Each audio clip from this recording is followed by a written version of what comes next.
Bueno, el tema de mi Ateneo elegí ser etapa preanalítica, como es un poco la validación en el área donde estoy rotando, terminando, que es química clínica. Vamos a abordar los siguientes contenidos, vamos a ver un poco de la variabilidad biológica y la analítica, los valores de referencia y cómo se elaboran, el valor de referencia del cambio, la validación, cómo se realiza más o menos aquí en el instituto, un poco sobre valores críticos y la constitución de un informe bioquímico final. Para la validación, respecto a la variabilidad biológica y analítica, existen dos tipos de variabilidad biológica. Tenemos la variabilidad biológica intraindividuo, que es propio de cada uno, mientras que la variabilidad biológica interindividuo está relacionada a un individuo en comparación a otro. Y está establecido por la edad, sexo, embarazo, dietas, hábitos tóxicos, ejercicios, también por los fármacos, el ritmo biológico que presenta el paciente y la regulación homostática de las magnitudes. Y también existe la variabilidad analítica que tiene en cuenta principalmente el torniquete a la hora de la toma de muestra, el anticoagulante utilizado, el transporte y centrifugación de la muestra. Otras cosas a tener en cuenta en la variabilidad analítica son el pipeteo, el reactivo y las interferencias que, eh, que se producen en esta etapa. Estas variables afectan al resultado observado junto con las patologías que presenta el paciente y el tratamiento que está recibiendo. Vamos a hablar de los valores de referencia. Hay tres clasificaciones. Una es basada en poblaciones, que son valores obtenidos en individuos previamente seleccionados bajo condiciones especificadas. Tenemos que tener en cuenta que cuando más estrictos sean los criterios de selección de los individuos para tener un intervalo de referencia, más estrecho será el mismo y mayor será la sensibilidad clínica para detectar cualquier variación que haya propia del individuo por causas medicamentosas o propias por la patología que presente el paciente, y tendrá menos aplicabilidad porque solamente podremos utilizar este intervalo de referencia en individuos que cumplan los mismos criterios de selección utilizados para obtener el valor de referencia. La otra clasificación es basada en el propio sujeto, que son valores precisos y previos del mismo individuo obtenidos cuando estaba en un estado de salud definido. Puede utilizarse un solo valor previo, un intervalo de valores previos o un promedio de los mismos. Cuando se utiliza un valor previo se debe interpretar si la diferencia entre ambos valores es significativa, es decir, si se debe solamente a variaciones biológicas del individuo o junto con las variaciones analíticas, o si existe además una causa que altere su variabilidad, como por ejemplo la enfermedad o tratamiento, que lo vamos a medir a través del valor de referencia del cambio, que lo voy a explicar a continuación. Otro tipo de clasificación es valores de corte que diferencian dos conjuntos, uno formado por todos los valores menores al valor de corte y otro por todos los valores superiores al valor de corte.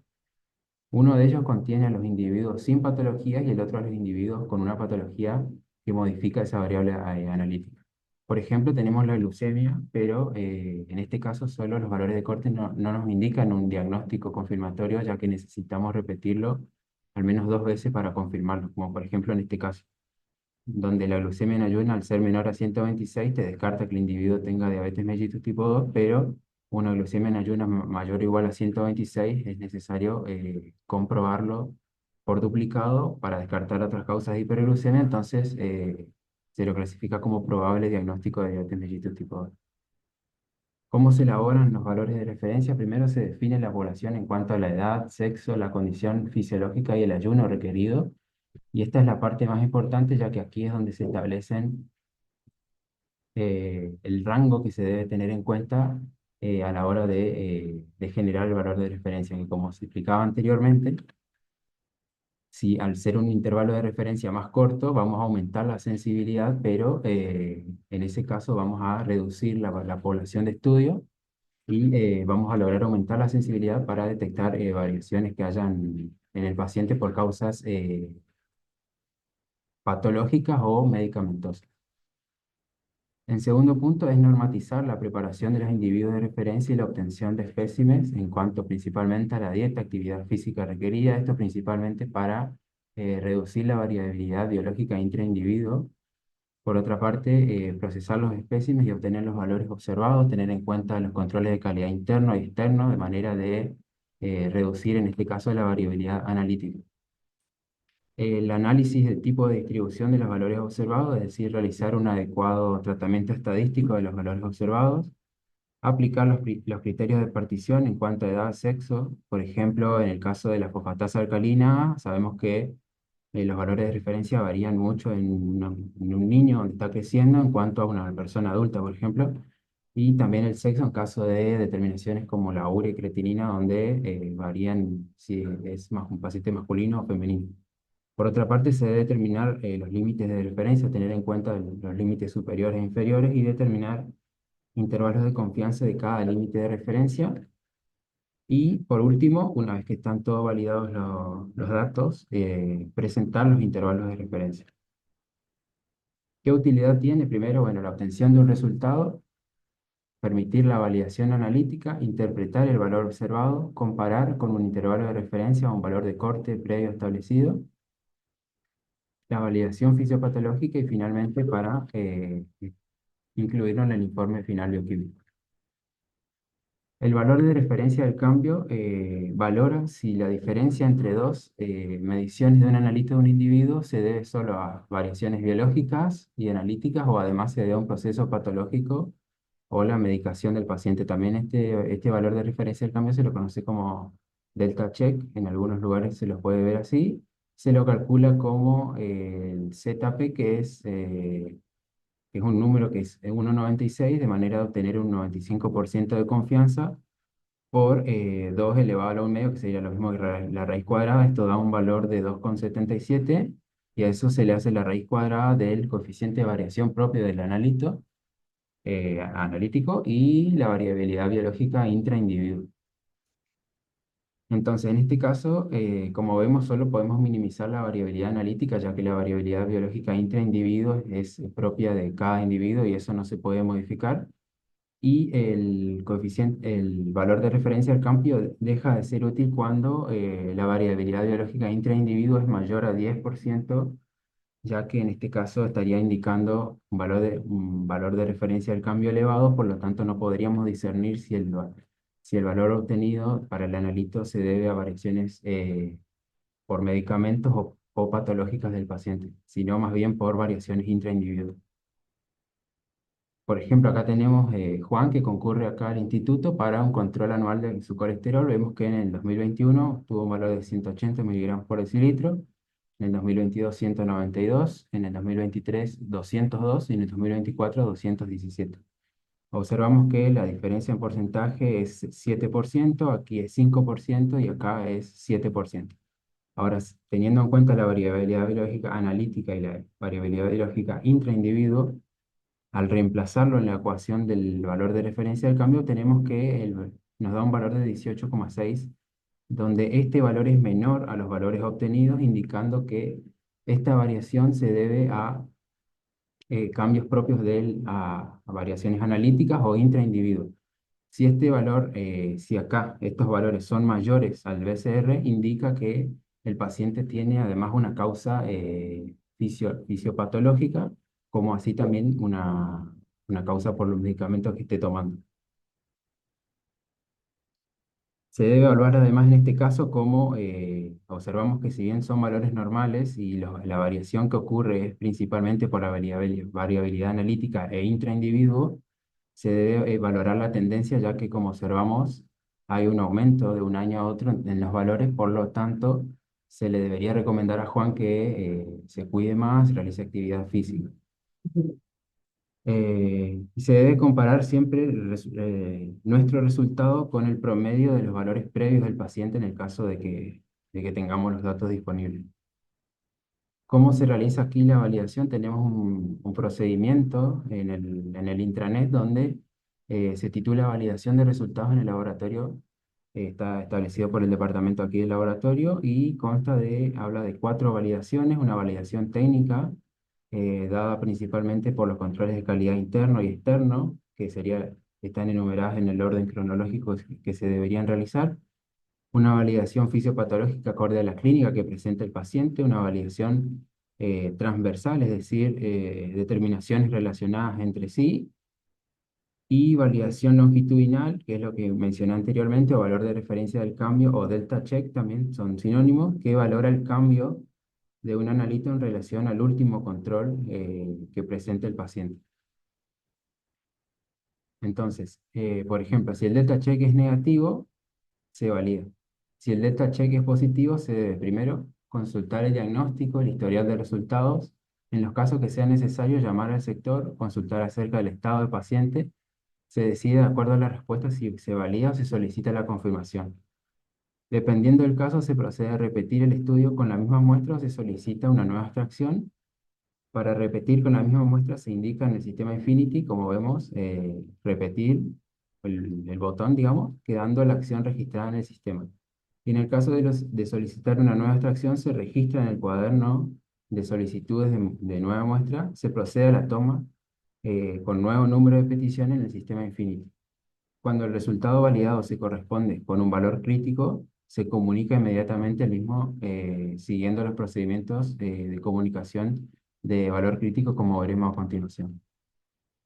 Algunos ejemplos observados principalmente aquí en el instituto a la hora de validar es que, bueno, primero debemos ver siempre cuando cuando tenemos el tubo en la mano para validar, bueno, primero observar el aspecto del suero a ver si no puede haber alguna interferencia por hemólisis, lipemia.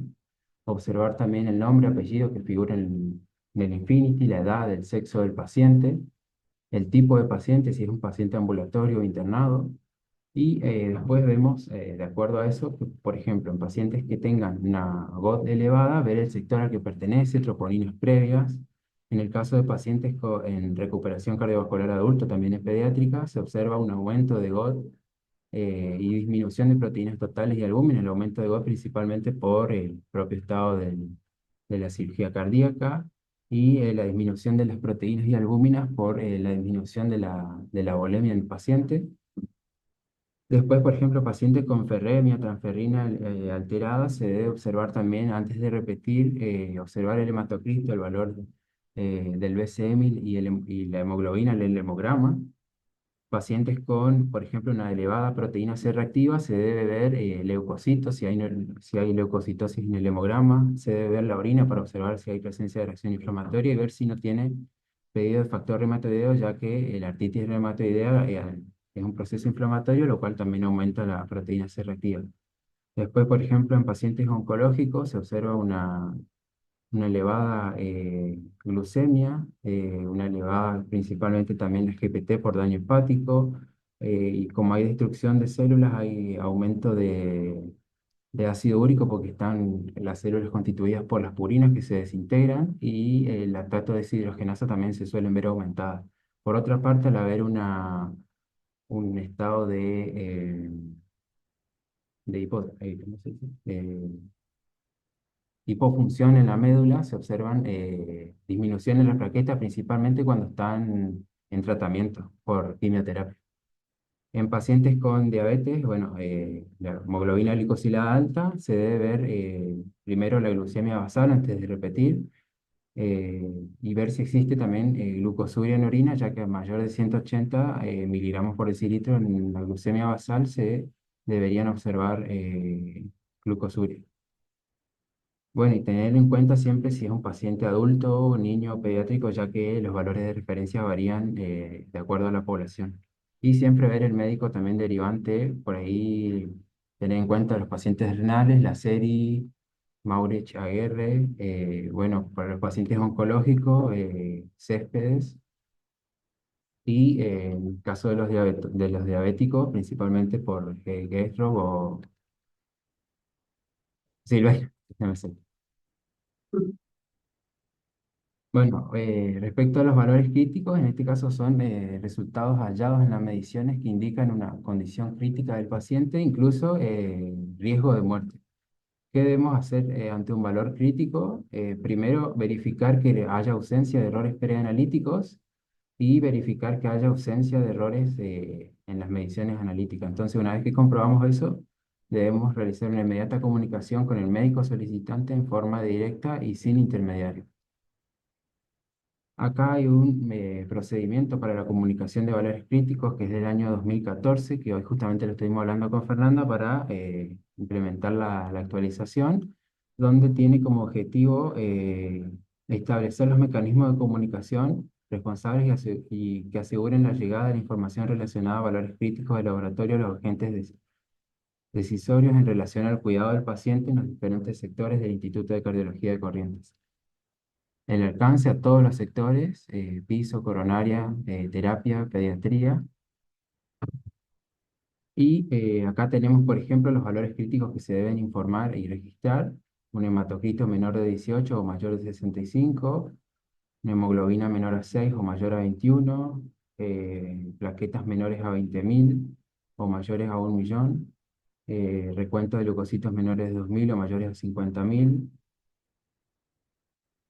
Después, en cuanto a hemostasia, un RIN mayor a 5, una PTT mayor a 70 segundos, fibrinógeno menor a 100.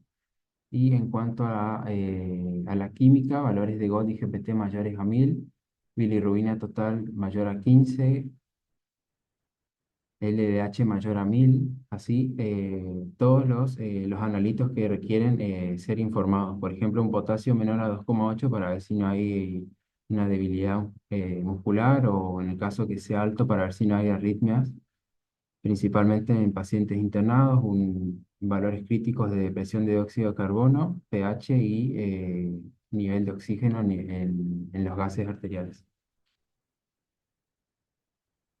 Aquí está cómo se deben registrar. Se debe colocar la fecha, el número de petición, el nombre del paciente, el servicio al cual pertenecen, la determinación cuyo resultado es un valor crítico, el valor de ese resultado, el nombre y apellido del personal que recibe el aviso, la hora del aviso y el nombre del profesional que da el aviso. Bueno, también quería remarcar algo de la bioquímica Alejandra Madiel, que establece que no nos centremos solo en la parte analítica, sino que como ya se encuentra básicamente controlada la etapa analítica por una cuestión de que ahora es todo automatizado, deberíamos centrarnos principalmente en la etapa preanalítica y posanalítica, que es donde mayor errores por ahí se cometen. Que dice que la atención bioquímica es la realización de análisis clínicos a un paciente, seguida de la interpretación de los datos analíticos, la provisión responsable de información científica y objetiva al médico para realizar un diagnóstico al paciente, para prevenir o detectar a tiempo una enfermedad o para acompañar eficazmente el tratamiento de una dolencia diagnosticada, con el fin de arribar a resultados satisfactorios, mejorar la calidad de vida en el paciente y en la población. Vamos a ver ahora el informe bioquímico, las características que debe tener, que debe ser confiable para el paciente y el médico solicitante, oportuno, entregado acorde a la prioridad clínica del caso, principalmente en los estados ácido-base, congruente con los antecedentes y datos actuales del paciente y que debe ser confidencial solo para el paciente o para el médico solicitante.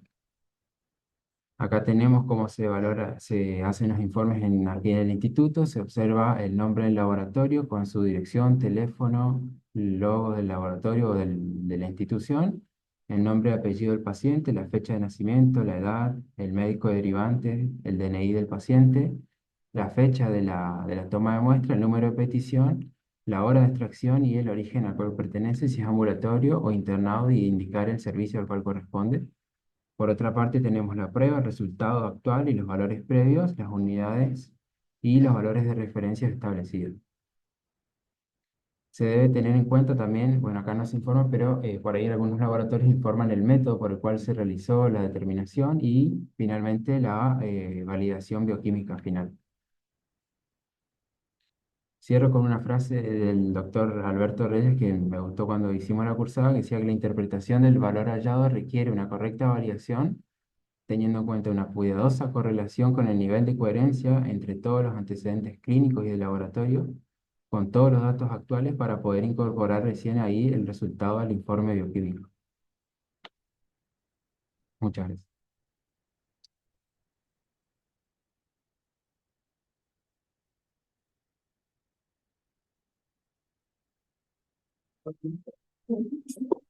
Primero, felicitarte, Lucas, porque desde tu primera Ateneo ahora me parece que mejoraste una barbaridad. que hiciste una muy buen resumen de un tema tan amplio, es súper amplio, y que este es uno de los procedimientos en donde todos los días vamos a tener que ir mejorando un poquito más, y que lo vimos ahora en el Congreso.